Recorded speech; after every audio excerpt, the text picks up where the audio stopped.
Hello everyone, I'm Andy Rafael from eTechnics.com and I'm actually here on a trip right now. We've come over to the NZXT offices over in California. I'm here with Rob Teller, who's a product manager, and he's going to talk me through the new H440 chassis, right? That's right. Okay, so we've actually got two different colours here. Now, from my understanding, we've got the black and red and then the white, but this one's going to be shipping first, yeah? Yep, this will be shipping the first week of February. The black one will be shipping the second week of February. Okay, so obviously what we want to do is take a look over the features because this chassis actually has some really unique features that have never been done by anyone, let alone NZXT before, right? Absolutely. Okay, so if we start off with the window, from my understanding it's got a really big window and there's a really good purpose for that, yeah? Yeah, we wanted a huge window, but we didn't just want to throw it all in there. We basically set a stage for what components the customers really want to highlight and sort of block the ones that they don't.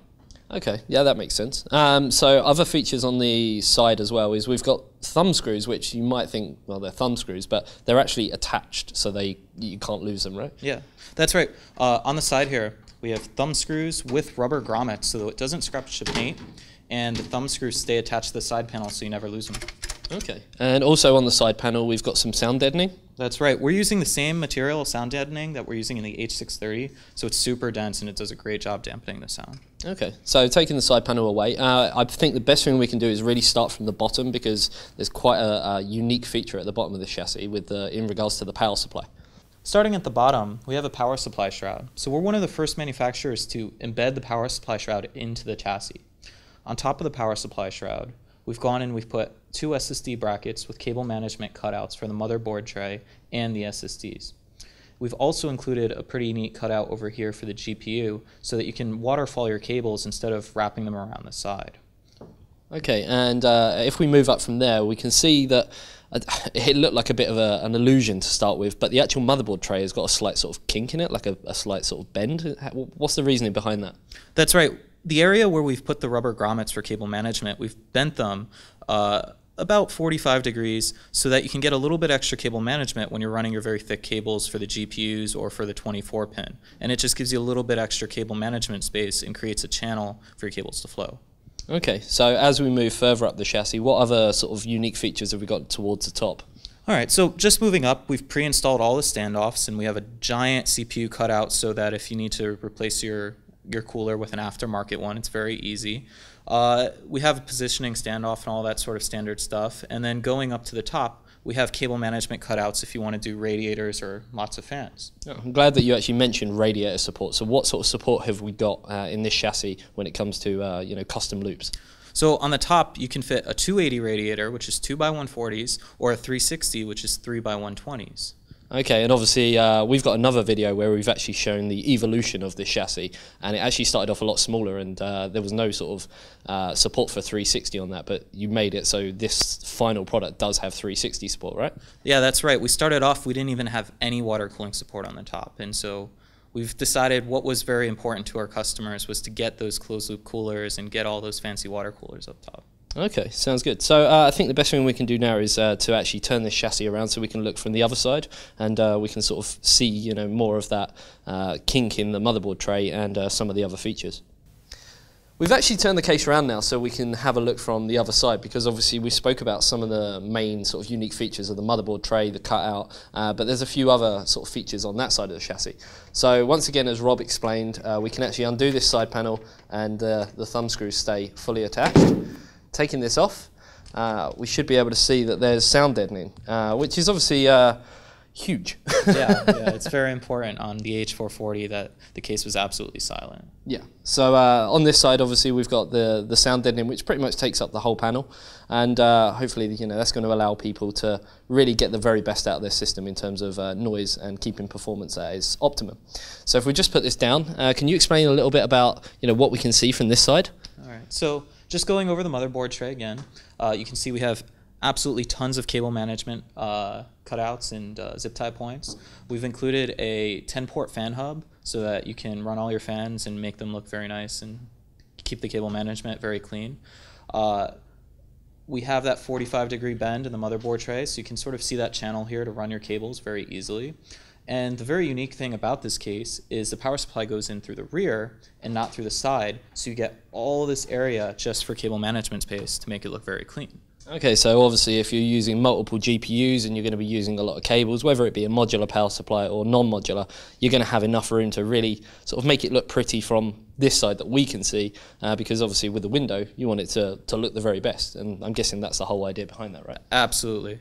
Okay, so I think the best thing we can do now that we've done that is to come in a little bit closer to the chassis, and we can have a look at the capabilities in terms of hard drives, SSDs, that kind of thing. Moving on from where the power supply actually goes, and obviously we've explained that it does go in from the back instead of from the side, we can obviously see that there's room over here for obviously cable management, but if you don't really rely on that much cable management, it can be used for other purposes, right? That's right. You can remove all the hard drive trays in here and put a 360 rad in the front, which would allow you to put a pump down here, as well as an extra hard drive. Okay, so we have space for a hard drive or an SSD. It's 2.5 or 3.5 inch, right? That's correct. Okay, and if you can actually take one of these drive bays out, we can see sort of, how fluid it is. Yeah, so we designed the trays to be super easy to pull in and out. We wanted to get rid of the cages to improve airflow, and one of the ways we were able to do that is by using steel trays. Everyone sort of likes steel over plastic, so this is a pretty cool feature. The thumb screws stay attached onto the hard drive tray, and we have some rubber grommets on here, so you can do 2.5 or 3.5. And obviously with the rubber grommets, that's then going to help with vibration, noise dampening, that kind of thing, which is obviously a big part of what this chassis is about. Absolutely. Okay, so I think the best thing we can do now that we've sort of, scoured the whole internals of this chassis is to have a look at the main part that people are really going to see all the time, which I guess is the front. Absolutely, let's check it out. So this is actually the front of the NZXT H440, and as you can see, well, there's nothing there. And I'm sure there's a very good reason behind that. I'm guessing it's because not many people actually use optical drives anymore. I mean, just like me, if I ever need anything that's on optical disc, I just use USB. Is that the reason? Yeah, so we've pretty much determined that optical drives are going away.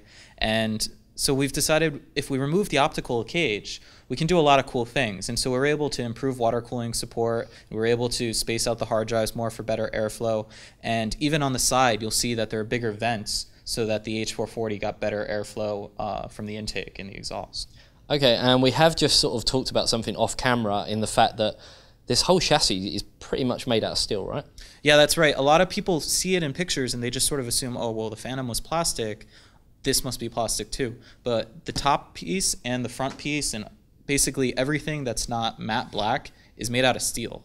Okay, so everything that's matte black is plastic, and we actually, I mean, I'm standing here right in front of it, and it does, you can see the metal ripple on there, but the front does look very much plastic, and it even sort of sounds a little bit plastic, but that's down to the sound deadening, right? Yeah, that's how good the sound dampening is. It reduces the resonance going through the metal so that it doesn't sound like steel, it just sounds very solid. And okay, so obviously over time we have seen chassis get rid of floppy drives because, well, they're just non-existent anymore, and now obviously I think you're pretty much the first ones really to do it on a case of this size. I believe we're the first for a mid-tower. So. Okay, yeah, obviously we've seen other chassis that are mini ITX and it's hard to fit an optical drive in, but for something like this, you can see when we looked at the inside, the capabilities that are left in terms of hard drives and things like that. Yeah, it wasn't for lack of space. It was a very conscious decision to leave it out. Okay, so I think the best thing we can do now is sort of have a look at the plastic and the vents on the side, maybe even take off the front if we can. Yeah, can we take the front off? It's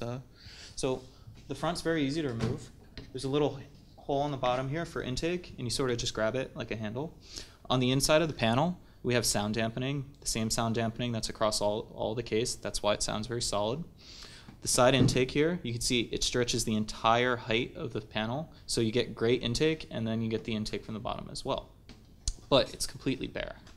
Okay, so once that's removed, what have we actually got left on the front of the chassis? So on the front, you'll see this tooled filter. It's a filter that covers the complete intakes of the fan, and on the front we actually include 3 of our FN 120 V2 fans, so you're going to get amazing airflow out of this, probably the best airflow with any silent case on the market.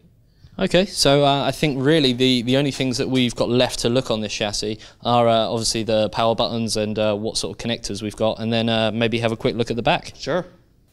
So I did mention with the front of the chassis that it does look very plastic. On the top, it is metal. We can see that it's steel, but it still has that sort of that plastic feel and look to it, and that's obviously down to the sound deadening again on top, right? Yeah, and it just comes down to how good our glossy finish is on white. So. Okay, so if we just go through the various different connectors and buttons and everything that we've got on top as well. Yeah, so it's a pretty standard setup, but it is feature rich. We have the power button here and the reset button here, both little clicky buttons. Around the power button, it will glow white and then it'll blink for the activity light, but it won't shine out, won't project, so it's very easy to have in your bedroom, very easy to live with. Moving over to the other side, we have your headphone jack, your microphone jack, and then we have 2 USB 3 and 2 USB 2 ports. Okay, I think the best thing we can do, if it's possible, can we take the top off this? Yeah. So just like on the front, the top is very, very easy to remove, and you can see the sound dampening right there on top. So every area where there's a fan, anything creating noise is completely covered by sound dampening. Okay, and obviously by taking it off, it does show us, you know, what we was talking about earlier in terms of water cooling capabilities, fan cooling, that sort of thing. So what can we fit up here again? Yeah, so you can do a 360 30mm radiator, or a 280 30mm radiator, or a 240, so that you can do the Kraken X60, Corsair H100, and I believe you can even do the new Cooler Master 360 radiator too. So. Okay, so yeah, I think that's pretty much everything for the chassis. The back is pretty much standard, or is there a little bit that we can talk about on the back? There's a few things that we did on the back that are pretty interesting. Okay, let's turn this around and have a look at the back. All right. So we've turned around the chassis so we can have a look at the back now that we've really looked at all the main features of the chassis. But is there anything on the back that's unique? Of course, we still did some very interesting things in the rear. Okay, so if we start from the top and work our way down? Yeah, so right here we have an LED button, and so this controls the logo that's on the power supply shroud, and it also controls the IL LEDs, a feature we introduced on the Switch, and it seems to be a fan favorite from everyone. So it'll light up the IO area and the PCI Express bays, so you can plug things in very easily in a dark room. Okay, yeah, that's a really good idea. I wasn't actually aware that your last chassis even had that feature, so there you go, you learn something new every day. So we've also got some grommets down here as well? Yep, we've got water cooling grommets there, so it's very easy to do an external water cooling setup if you still do that. Okay, and then moving down towards the power supply? Yeah, so the power supply on this is very interesting. Because of the way we did the power supply shroud, the power supply goes in from the rear of the case, not from the side. So basically you'll take off a bracket here using the thumb screws, screw the bracket onto the power supply, and then insert it to the case. And so then from there it just works like a regular power supply installation. We still have a toolless fan filter for it, and installation from there is pretty normal. And I'm guessing in typical fashion with this chassis, these thumb screws, they remain attached, yeah? Yeah, yeah. It's it's a design feature that, you know, it just sort of works out, and we spread it all over the case. There you go. So yeah, this is pretty much the look of the back of it, and I think that's pretty much everything about this chassis in terms of the design. So I guess the next thing that we need to speak about is price and availability. So a big question for everyone is going to be price and availability. So what's it going to be? So we set out when we wanted to make the H440, it had to be a very low cost solution. So the price in USD is $119.99. So it's a very aggressive price point for a very feature rich case. Definitely. And availability? Availability, the white one will be the first week of February. The black one will be the second week of February. So really soon. There you go. So yeah, we're really, really excited about this chassis. It has a lot of unique features that we've never really seen before, and no one's ever done. Even NZXT have never really added onto their chassis. And at that price point, I definitely think it's going to be a big seller. You think the same? Yeah, absolutely. There you go.